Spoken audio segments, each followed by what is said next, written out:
Hey up everybody. Well, I've just put some security cameras up on my house. I've put one on the front and one on the back.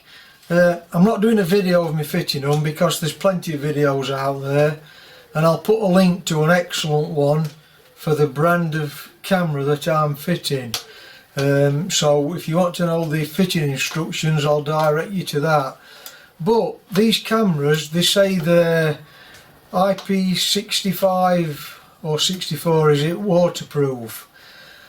Because I'm in a bit of I get the prevailing winds, especially on my front, and I get driving rain. What I'm going to do, I'm going to put a bit of a Perspex cover around the camera without obstructing its lens, just to protect the mechanism that the camera spins 180 degrees on where it tilts. I'm going to use some Perspex. I'm just going to cut it here, but I'll just show you what I'm going to do on the actual camera. Right, so here's my front camera under the eaves of the house, and what I'm going to do, I've made a cardboard template. I'm going to wrap a piece of Perspex around this, something similar to that. I've only got one hand to show you, so it's not obstructing the lens and it's not obstructing when it turns, and it'll just stop the driving rain coming onto it. Well, it'll help. Now my rear one, I've just had to put it onto the gable end of my wall.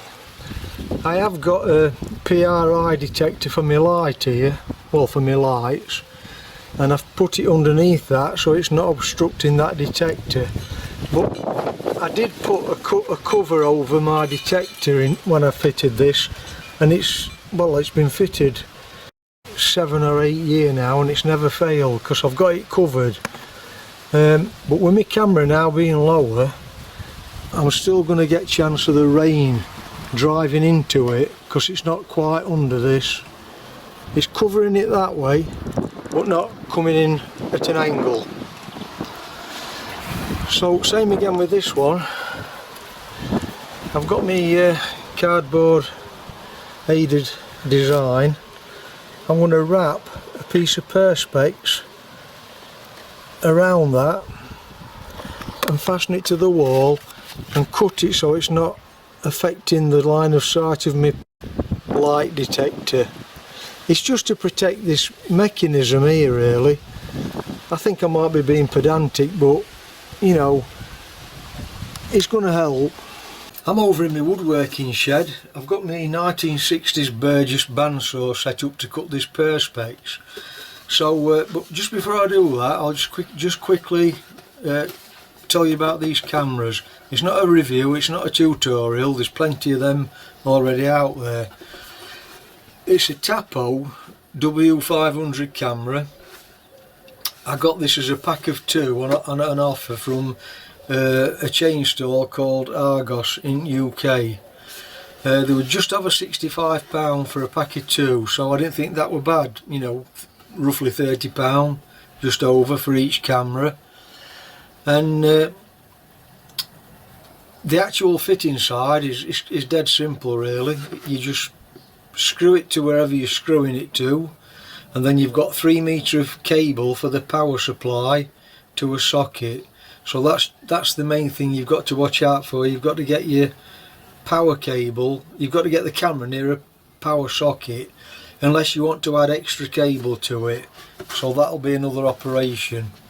But yeah, quite simple to fix, really. The reviews on these are quite good, so that's why I've plugged for these, just to give them a try. I've had it up for a couple of days. It gives a good clear picture.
quite easy to use on the app, on your mobile on the app.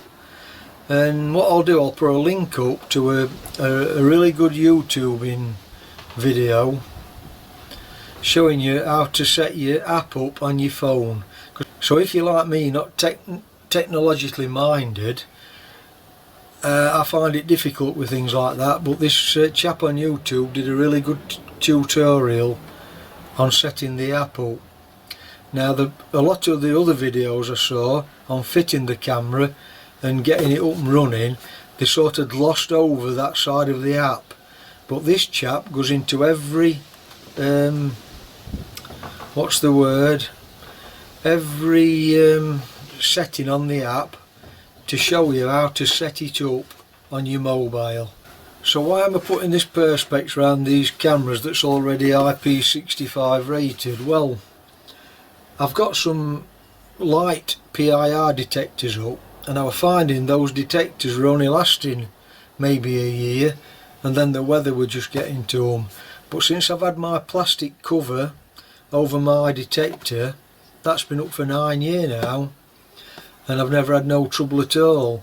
So I just thought maybe a bit of extra protection around that rotating part of camera, just to stop the driving 45-degree rain hitting it, should help it. It's probably me being pedantic, I don't know, but maybe I think I've got a bit of OCD, and maybe it's that's making me do this. But anyway, that's what I'm doing, and I'll get this Perspex cut, and then I'll show you what I'm up to with it.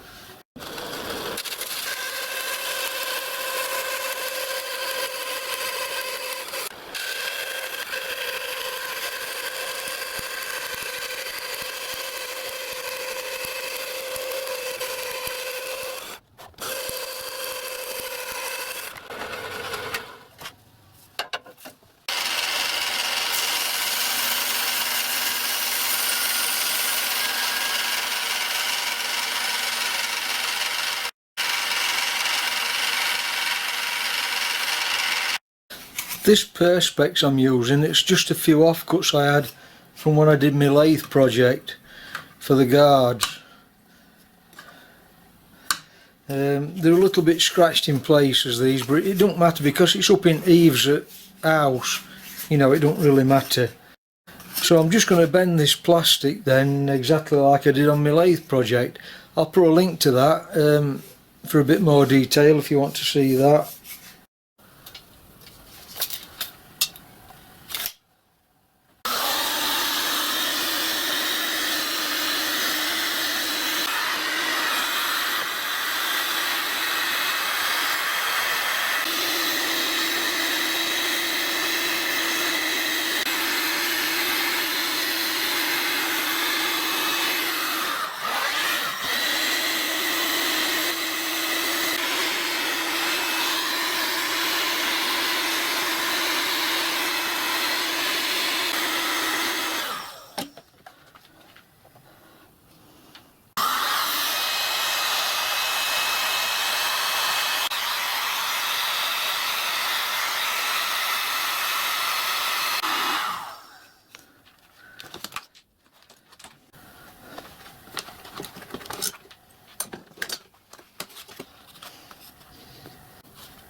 What I've had to do is just notch out for where the cables go.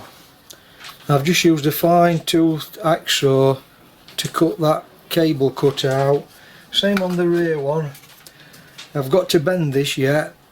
This is going to be fastened to the wall on 2 tabs, and I've had to cut this out for the cables. So I'm just going to bend these 2 tabs over now.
Well, that's it then. I think jobs are good, and I know it's only going to stop the direct rain from hitting them, and there's going to be some moisture and splashes get on them, but I think it will help. It might be just me being a bit pedantic with my OCD probably, I don't know, but only time will tell, won't it? The proof of the pudding will be in the eating. So anyway, I'll perhaps do an update in a few months' time and make sure that everything's working okay. Oh, by the way, thanks to all my subscribers and my viewers. I've just clicked over 1 million views recently, which I'm amazed about really. I never envisaged getting 1 million views on my videos. Anyway, if you find that useful and interesting, give me a thumbs up and a subscribe, I'd appreciate that. And I'll catch you next time then. Thanks for watching. Bye for now.